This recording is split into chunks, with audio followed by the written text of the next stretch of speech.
खुलुमबाय गोजोन फुंबिलि बयनिसिमबो नोंथांमोनखौ आंनि चेनेलाव गासैखौबो बरायनाय बावहरग्रोनाय थाबाय आसा खालामो नोंथांमोना खौरांखौ नायनानै मोजां मोनगोन। दिनैनिफ्राय नोगोरमानि गोजाम सराइघाट दालांआ बन्द थासिगोन। नर्थ इस्ट फ्रन्टियार रेलवे दालांखौ फाहामनो लानायनि थाखाय बे बन्द खालामनायखौ फोसावदों। फोसावनाय बादियै दिनै 13 जुलाइनिफ्राय फुंनि 5 रिंगानिफ्रायनो गोजाम सराइघाट दालां फारसे गारि थांलाय फैलाय खालामनो हानाय नंलिया। थांलाय फैलाय खालामनो थाखाय दावबायारिफोरा गोदान सराइघाट दालां फारसे थांलाय फैलायखौ खालामनांगोन। BTCआव फिन सोमजिदों आरोबाव दुंहाव थासारि। कक्राझार जिल्लानि सिङाव थानाय धुबुरी सीमा ओनसोल बर' गामि मालगाव गामियाव BTC सोरखारा UPPL कम्पानि गायसननो थाखाय 938 बिखा हाखौ हगारना होनायनि हेंथायै मालगाव गामिनि रायजो राजाफ्रा खमैबो 2 घन्टा धरना होनाय हाबाफारि बानजायदों। थै होगोन अब्लाबो जों बे हाखौ होनो हाया होननानै गोख्रों सोमावसारनायखौ नुनो मोननाय जादों। मालगाव गामिनि रायजो राजाफ्रा अजद होनाय बादिब्ला बिथांमोना 938 बिखा हायाव UPPL कम्पानि गायसननो नागिरनायखौ गोजोननाय गैया। UPPLखौ गायसननानै बेवहाय बे हायाव थानाय सुबुंफोरखौ होस्रांनो नागिरनाय सुबुंफोरखौ जोंनि ट्राइबेल ब्लक एरिया हायाव दोनहोआ बिथांमोना बबेयाव दोनहैयो दोनहैथों नाथाय बेवहाय दोननो मोना होननानै गोख्रों अजद दैखांदों। बे हाखौ हगारनांगौब्ला जोंहा उननि समहालागै गोबां खैफोदाव गोग्लैगोन होननानैबो गोख्रों अजद होबावदों जायगानि रायजो राजाफ्रा।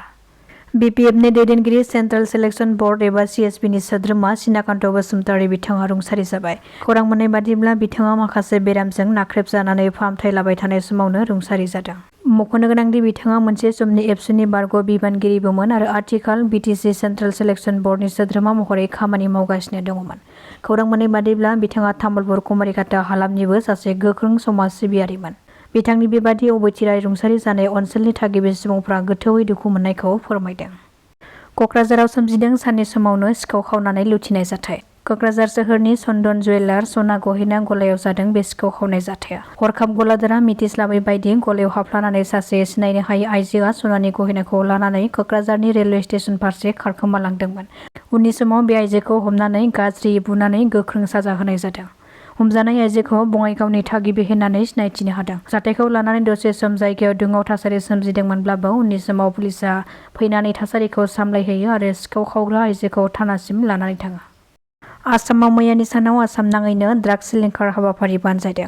आसाम पुलिसनि हान्जाया ड्राग्सनि हेंथायै सेबनानै हमनो मोननाय ड्राग्सफोरखौ नलबारियाव ड्राग्स सेबनाय हाबाफारि बानजायदों। बे ड्राग्स सावगारनाय हाबाफारिखौ गिबि मन्थ्रिया बेखेवना होनायजों लोगोसे रलार सारलायनानै सिलिंखार खालामदों। खमैबो बे ड्राग्स सिलिंखार खालामनाय हाबाफारियाव गासै 472.56 कौटि रांनि ड्राग्सफोरखौ सिलिंखार खालामनाय जायो। नलबारिल' नङा बेनि अनगायैबो आसामनि गुबुन गुबुन जायगायावबो ड्राग्स सिलिंखार खालामनाय हाबाफारि बानजायनायखौ मैयानि सानाव नुनो मोननाय जादों। गसाइगावनि श्रीरामपुराव सिमुलटापु पुलिसआ गंनै बलेर' पिकआप गारियाव सिग्रोमनानै खावनानै लाबोनाय गासै मा 22 मोसौफोरखौ हमनो हादों। मिथिहोनाय बादिब्ला बे सिखावफोरा जेबो सन्देह खालामथावै बायदि गारि सायाव चिप्स कुरकुरेनि सिङाव मोसौफोरखौ एरसोखोमानानै लाबोदोंमोन।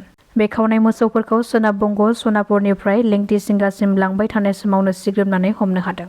हमजानाय सानै सिखावफोरखौ मिनहाज आली आरो साद्दाम हुसेन होननानै सिनायथि होदों। गसाइगावआव फिन आरोबाव दुखुनांथाव जाथाय जादों। सानै उन्दै गथ'साफ्रा फुख्रियाव गबोनानै जिउ खहा जादों। कुसुगाव ब्रह्मपुर गामिनि थागिबि रुंसारि दिपक दैमारिनि फिसाज्ला हायेन दैमारि 5 बोसोर बैसोनि, मिथुन ब्रह्मनि फिसाज्ला धनबीर ब्रह्म 7 बोसोर बैसोनि बिसोर सानै गथ'साया फुख्रियाव गबोनानै जिउ खहा जादों। दुलाराय बर' फरायसा आफादा जोङो गुबुन गुबुन समाव थांनाय जि 6 बोसोरसिम दिनैसिमबो बिटिआर गोरोबथा जानायनि उनाव गोबां दफाफ्रा मावफुंजायाखै आरो बिनि गेजेराव भारत संबिधाननि जे संशोधन जानांगौ बेवहाय 125 एमेन्डमेन्टनि बाथ्रा आरो आसामाव थानानै सनितपुर बिस्वनाथनि सिमा लावनांगौनि मोनसे बाथ्रा, बर' कसारि काउन्सिलाव इलेक्सन जानांगौ, समस्ति थिग जानांगौ, गामि नटिफिकेसन मोजाङै जानांगौ। दा बेफोर गासैबो बे एकर्डजों सोमोन्दो थानाय माखासे जेंनाफोर जायखौ लानानै दुलाराय बर' फरायसा आफादा जों थाद'आखै।